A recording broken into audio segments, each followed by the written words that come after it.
Bonjour, mon nom est Valérie Duprat, je suis auteure et romancière et je vous parle aujourd'hui pour vous donner un extrait en primeur de mon roman Coupable. L'extrait va comme suit. Elisabeth est sous le choc. Elle va rejoindre Mathis qui l'attend au restaurant.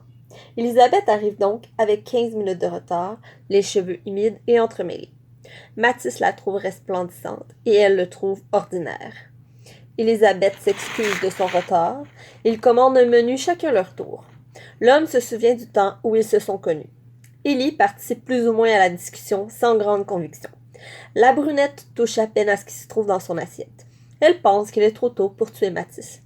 De plus, elle se demande s'il est nécessaire de l'assassiner. Il semble inoffensif, du moins au premier abord. Mathis offre le repas à Elisabeth et la questionne sur sa vie privée. Est-elle en couple? A-t-elle des enfants? Que fait-elle de sa vie? Lorsque les réponses de son interlocuteur satisfont Mathis, il rougit d'un air béat.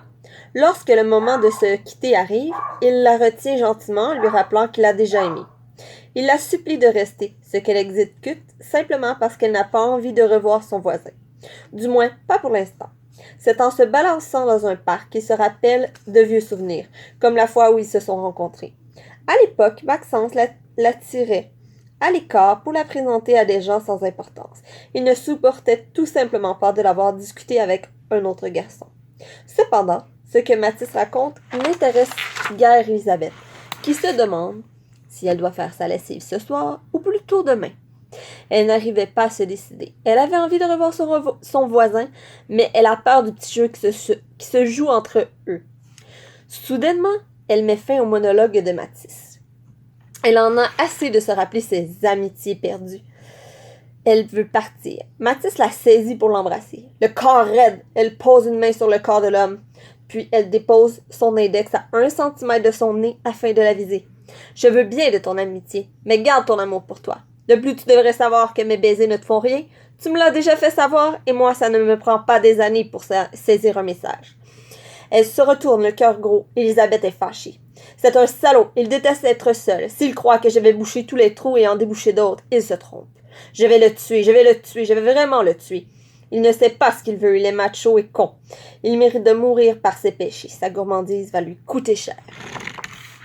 Le soir venu, elle décide que sa lessive peut attendre. Elle se sent sale et peu désirable. Elle se déshabille et prend un café. Elle hésite un long moment avant de prendre un bain. Elle boit son café beaucoup plus lentement qu'à l'habitude. Elle regarde le coucher de soleil avec attention. Ce soir-là, Elisabeth n'ouvre ni son ordinateur, ni sa télé, ni sa radio. Elle se contente d'écouter le silence, un silence lourd, agressif. Elisabeth laisse les lumières de la salle de bain éteintes, avec comme seul repère des bougies parfumées. Au bout de quelques minutes, Elisabeth ferme les yeux et plonge sa tête dans le fond du bain pour se nettoyer les cheveux.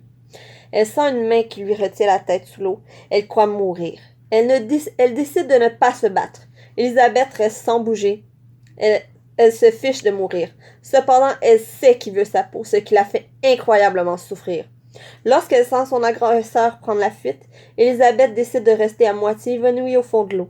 Elle se réveille et sourit, puis hurle de toutes ses forces. « Je suis vivante! Je dois le tuer avant qu'il ne le fasse! » Donc, si vous avez aimé mon extrait, je vous suggère de donner $1 à la fondation GoFundMe afin de m'aider à publier ce roman avec les coûts les plus faibles possibles. Et si vous n'avez pas les moyens ou pour toutes sortes de raisons, c'est impossible pour vous de faire ce petit geste, ben n'hésitez pas à partager mon extrait avec le plus grand nombre de gens possible. Merci beaucoup. Bonne journée.